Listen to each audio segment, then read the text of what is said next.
Oh, guys. Oh, guys. I just had a question to ask.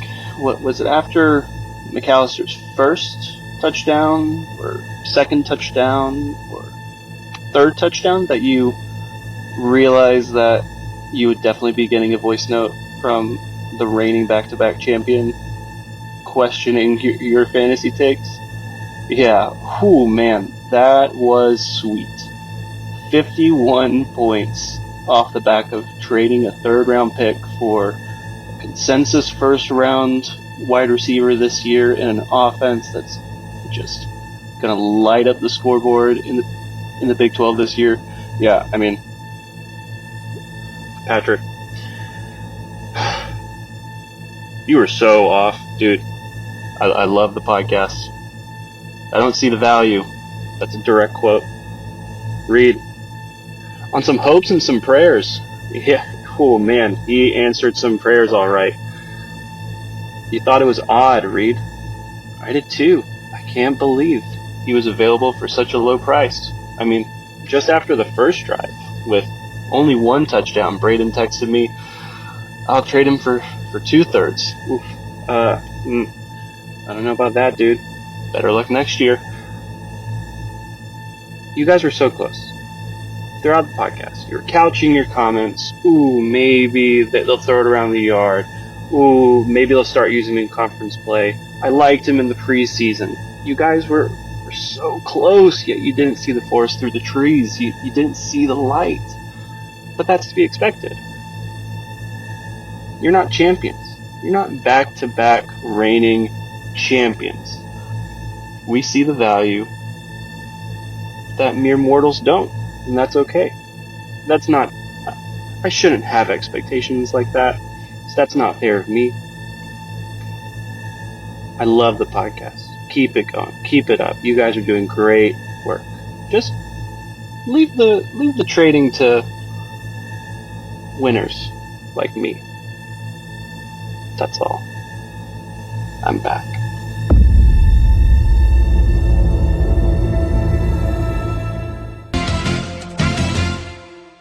Welcome back to Is This Thing On? The podcast that takes you inside the chaos, comedy, and glory of our league. I'm Reed Watson, and with me as always, my co-host, Patrick Bales. Pat, how do you feel? Ready for war. We've got a great episode today. First, we're sitting down with Dylan Schlemay to talk about the Jordan Tyson trade, Texas football, and his various beefs with league members. And then we're going to sit down with Jeremy Losak to finally learn who's that guy. Stick around. Is this thing on? Yeah. Probably not, but we're still here, giving it all we got. Fantasy football with zero fame. Too much effort for a made-up game. Is this thing on? Who knows? Who cares? Let's go!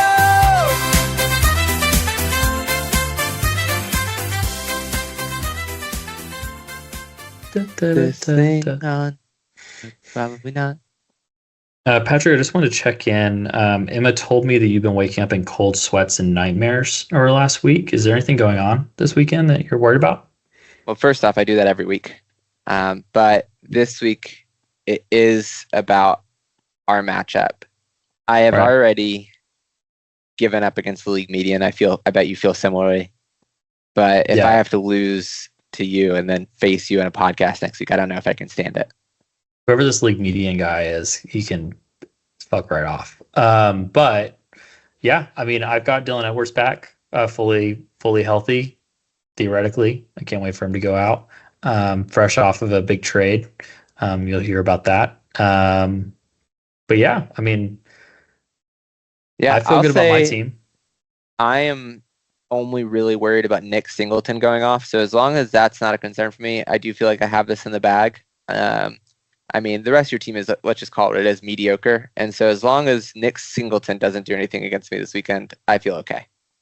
Sure. Yeah. And I mean, I can't wait to find out how 63 waiver wire imaginary bucks does for your team this week.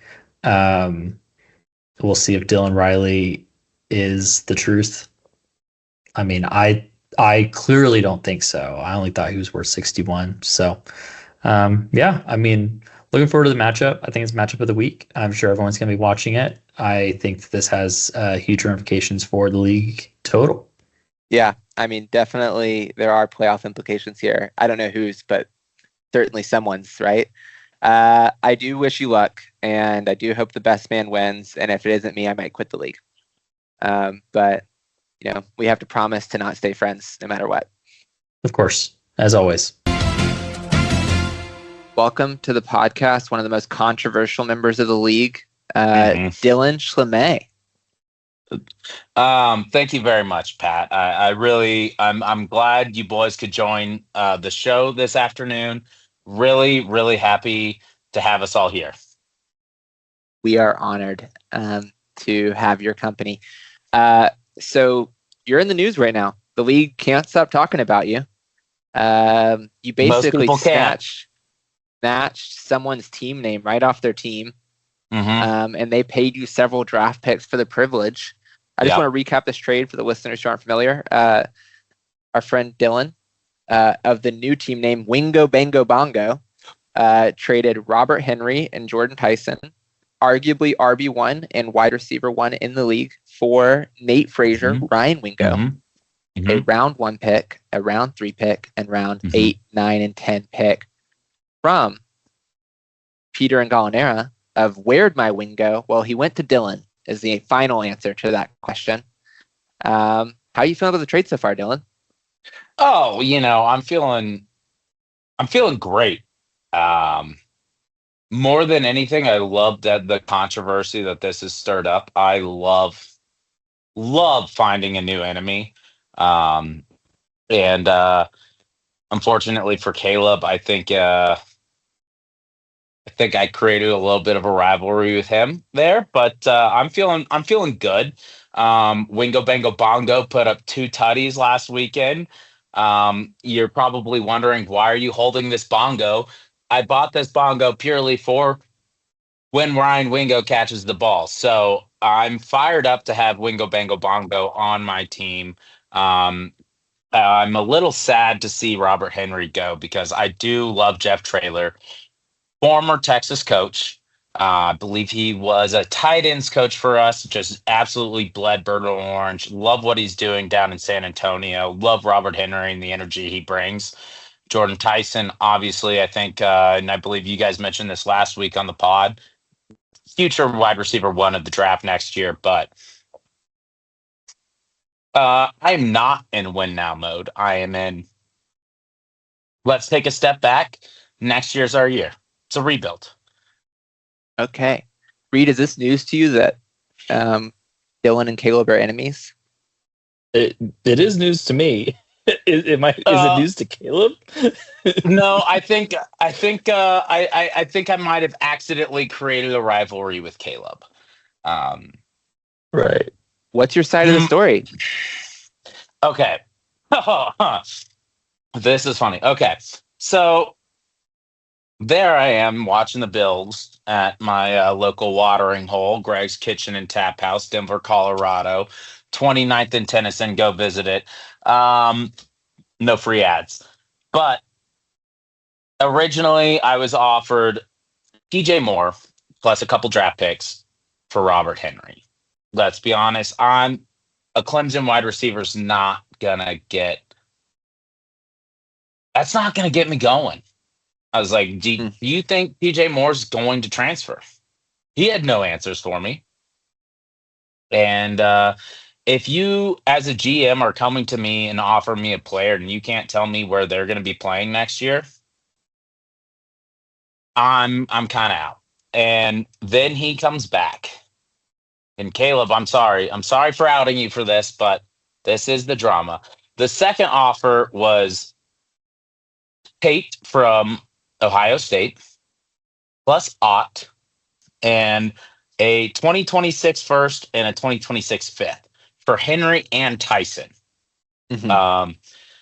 Which in my notes here, I have LOL as Sure to that offer. I think Jaden Knott is on the waiver wire now. I think he tried to just offload some trash to you. Yeah, he did. He definitely did. And then I responded with Tyson. I think the quote was wrong last week, Pat. I think you're. Um, again, is it okay if I call you Pat? It's perfectly okay. Okay, great. He said, I think his quote was Tyson is the linchpin of my team. I don't think I've ever used the word linchpin. I said Tyson is the glue that binds my team together. And that And checks out because glue is one syllable and linchpin is two. yeah, And that and just feels. I am a one syllable guy, boys. I'm a one syllable guy. Uh, Tyson is the glue that binds my team together. I told him, give me an offer I can't refuse, or I'm opening it up to the floor. And that's unfortunately where my notes end. So I'm gonna have to go and actually pull this up now. But Do you keep a college football diary? no, I just obviously, I don't appear on podcasts Not without beating the autism allegations. uh, he offered Tate plus more and a 2026 first and a 2026 second for Henry and Tyson. That's the best I can do. And then let's see, how long was it? 2 minutes later than that, he goes, I sent that. I actually can't go that far. Change the second for a third. And then he hits me up with no response. And I had told him, like, you give me an offer I can't refuse, or I'm opening it up. I'm not about to be the Dallas Mavericks trading my star players in the shadow of the night without opening it up. And I got significant attention. And at the end of the day, Peter is very versed in my autism and drafted Ryan Wingo purely to piss me off and to eventually trade him to me. And I'm Kevin Costner holding the note Ryan Wingo no matter what. Wow. That is, I mean, I feel like there was highs and there were lows there. It really took me through the story. I've never felt more like one of those league Adam Schefter types than when I was getting several sources talking to me about the same deal. This is true. 3 different people, which is usually one more than I could max hear about from a trade, texted me about the inner workings of this negotiation. But I love rivalries. I think they're great. I will make sure that you see that Caleb Simmons on the schedule, if not this year, next year. Thank you. I would say I hope y'all meet in the postseason. Next year is preferable. I won't see anyone in the postseason this year. Look at my roster. Am I right? But no, yeah, next year would be great. Let's talk some real football. Absolutely. How are you feeling about Texas? I sent you both a text. You'll review your notes. It just is an assessment on what that game may have been. For the listener, this is a young Texas fan walking out of a fresh. You think it's a young Texas fan, or is it Arch Manning? Yeah, that's fair. It is. I think that they're both true. Walking out of a sexual encounter with a, I don't know, Dylan. How would you describe that woman? I would describe the meme as Arch Manning walking out of what appears to be a slump buster. A young lady from Sam Houston State that appears to be a woman of great personality. Right. I'm sure she's a lovely person, but not the most attractive. And it says it's Arch found a slump buster. Yep. Do you believe that? Yeah. You're in. Yeah. Well, cautiously optimistic. We've all, I'm cautiously optimistic, but I'm probably not at all. I'm actually wildly I'm over my skis as always, but no, I think we're going to be fine. I think we've got the right coach. We've got the right player. We've got decent pieces around him. It's the offensive line that I'm really worried about more than anything right now.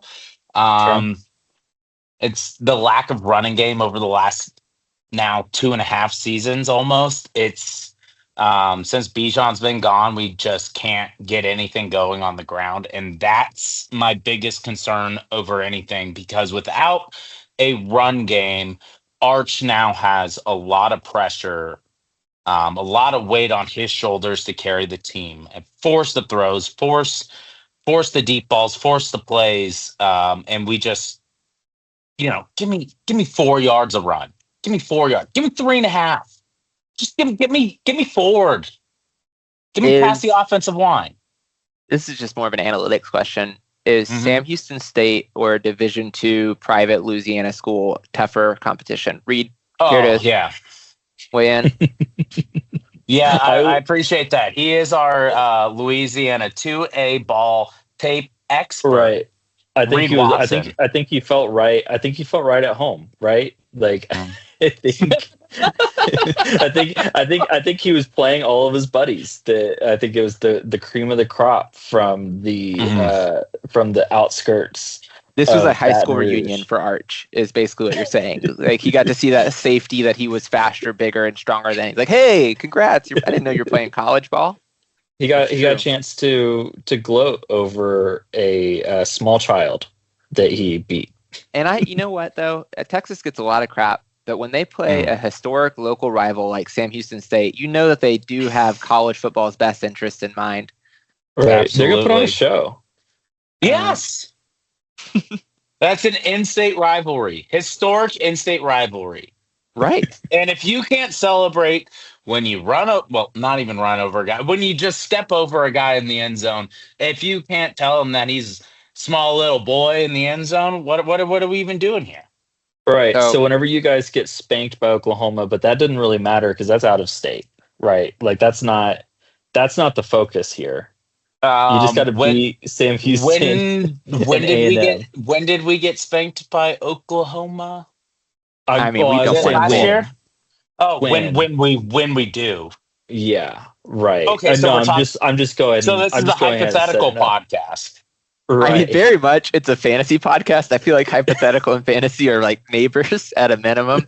Okay. But I will say, do you think Arch was taunting that defender or asking for directions? Because he was probably confused when he saw the end zone because he had not been in that part of the field. So he was probably like, whoa, wait, the grass isn't green anymore. Dude, do you know what's going on? Was he looking at that guy or was he looking at the ground because he'd never seen that before? First of all, it's turf. And DKR it's not grass, unfortunately. Okay.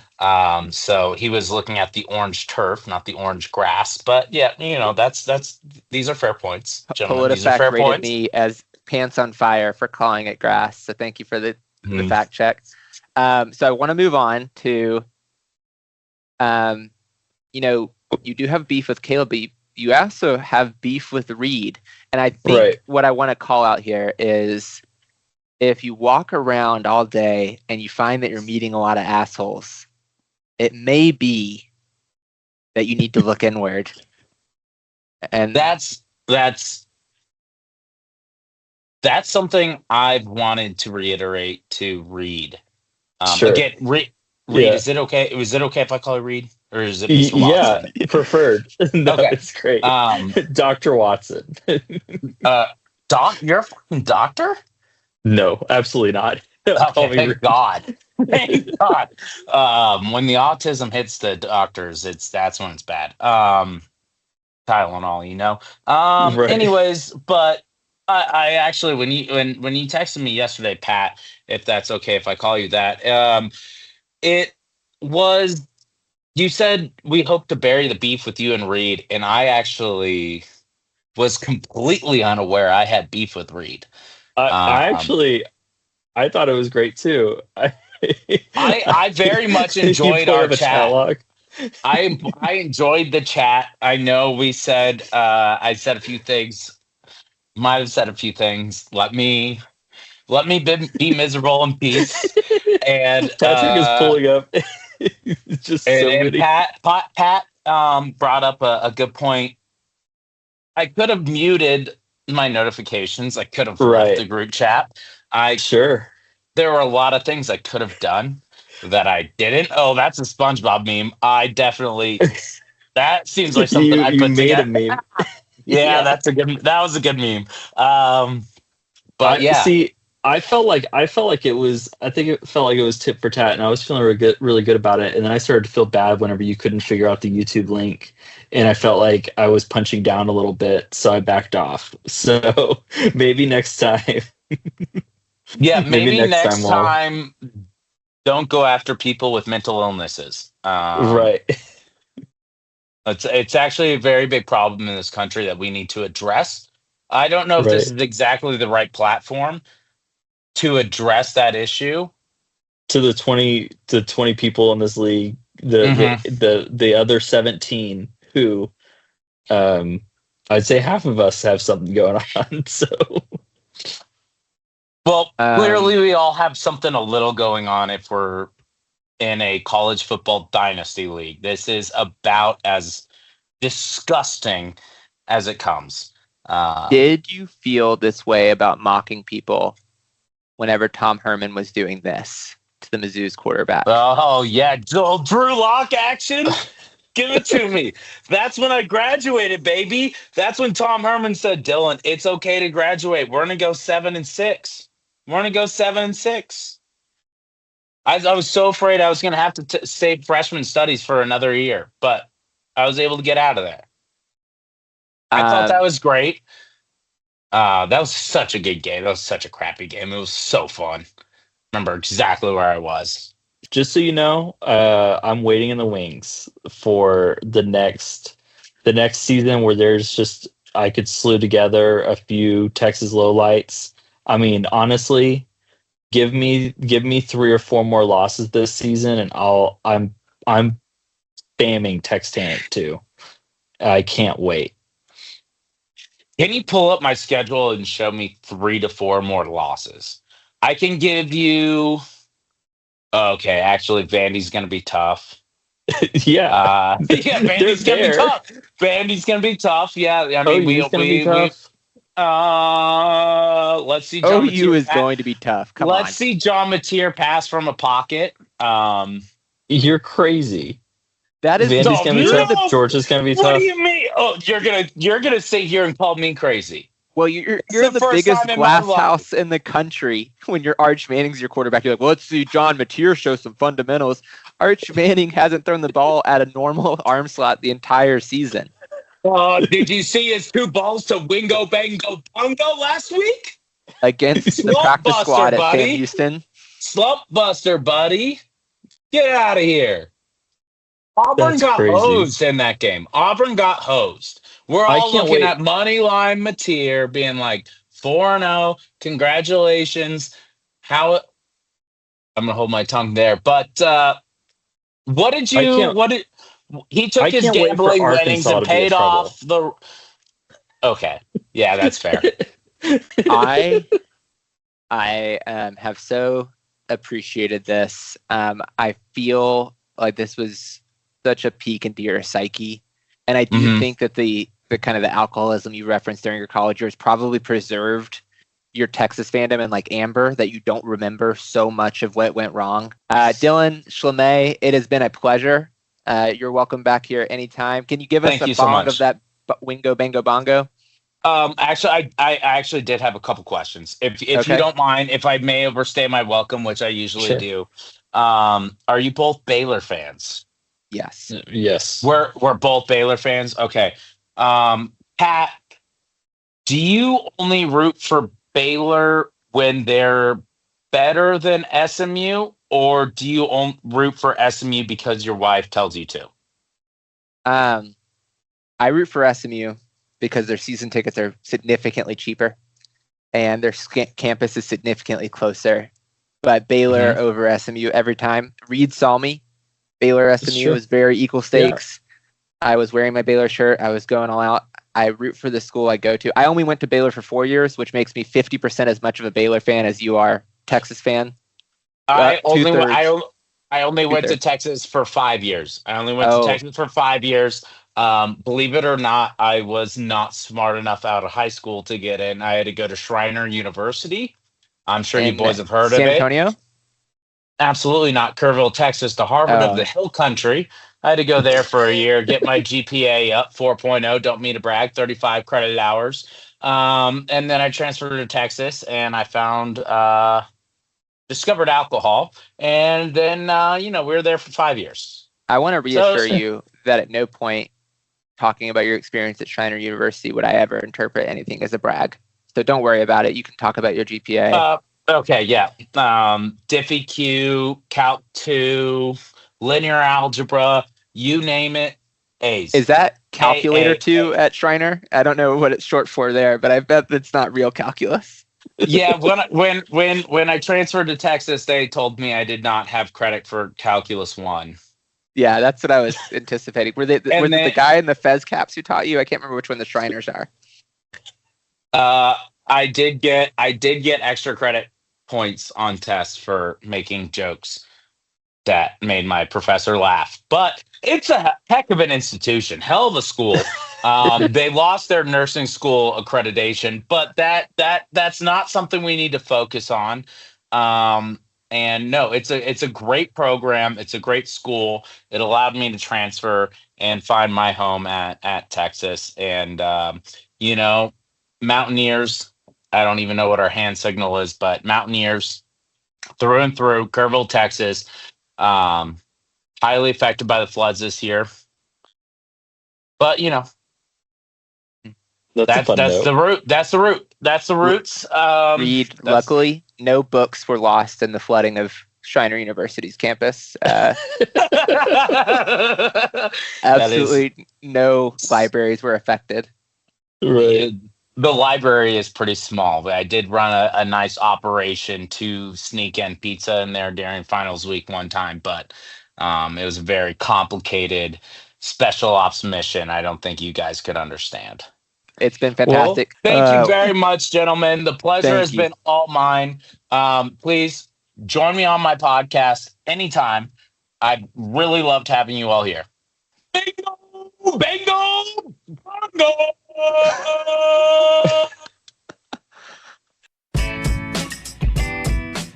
Tired of making your own bad bets? Wish you had someone to do all the losing for you? Welcome to Row Fade Factory, where Michael churns out the dumbest picks in the industry. Michael bets against the Globetrotters regularly, and he thought he would graduate from Ole Miss. He's been wrong for years, but now you can profit off that stupidity. At Row Fade Factory, we take the guesswork out of gambling. Just do the opposite of whatever Michael says and watch your bankroll grow while he torches his. Row Fade Factory, where Michael's stupidity becomes your strategy. All right, so now it's time for Who's That Guy? Today we're joined by Jeremy Losak. Jeremy, I want to just get right into it because I have no idea who you are. So just tell me who you are, who you root for, and how you got involved in this league. Yeah, so I'm Jeremy Losak. I'm originally from New York City. I'm currently working with Jason Maddox at Syracuse University in sport analytics. I will say, though, so I was brought into the league by Maddox, and my sole purpose in this league is to defeat Maddox. So I think I fit the whole Maddox's evil vibes play. So he brought me in, and I think in any given year, if I could beat his team and outperform his team in the regular season and playoffs and in total money made, then I think I've won. So that is the sole objective, so to speak. So I'm a Syracuse guy. I did my grad school down in Clemson. I was actually there for both Deshaun Watson and Trevor Lawrence's national championships. So I got to see 2 titles down there. So it was a good time. It was a very good time. We love to hear people who hate Jason. So just as a objective kind of question, if you went 1-10 this year, but your one win was against an 0-11 Jason, would that be a successful season? Oh, 100%. 100%. That is all I need. I just need to beat him that 1 week. That's all I need. So especially if that's the win that prevents him from winning the division or getting a higher seed in the playoffs. If it's some room for spoiler for Maddox, that's all I need. Unfortunately, he's had my number, I think, the first 2 years I've been in this league. But, that's Yeah, that brings us to our next segment, Who's Your Daddy? And unfortunately for you, your worst all-time record, given your preferences, it's really, really tragic. Jason has beaten you 3 times out of 3 attempts. And not only that, he's beaten me in critical moments too. My first year, he eliminated me from playoff contention in the last week of the regular season.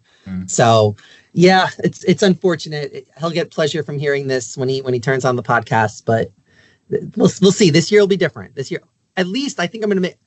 I might be 0-3 against him, but I've made more money than him in the last 2 years. So we'll leave it at that. And that's great. Yeah, honestly, money's where it counts. And in the case of Reed Watson, Jeremy Losak, you are the father. You've played him 2 times. You've beat him both times. You have caught him in his weaker moments in the league, but how's it feel to meet your son live on a podcast? Wait. There's another guy that I haven't beaten. I would say, Reed, that there is probably almost an equal amount of dads to you as it's kind of like a sister wife situation. God. Congrats, Jeremy. I don't know what to say. Gotta love that small sample size. Okay. So we're going to talk about your worst transaction ever. We love to bring people on and highlight their lowest moments. And last year you had the number 3 pick, a critical pick for someone who's trying to kind of vault into another level of contention. I believe you had traded for that pick as well.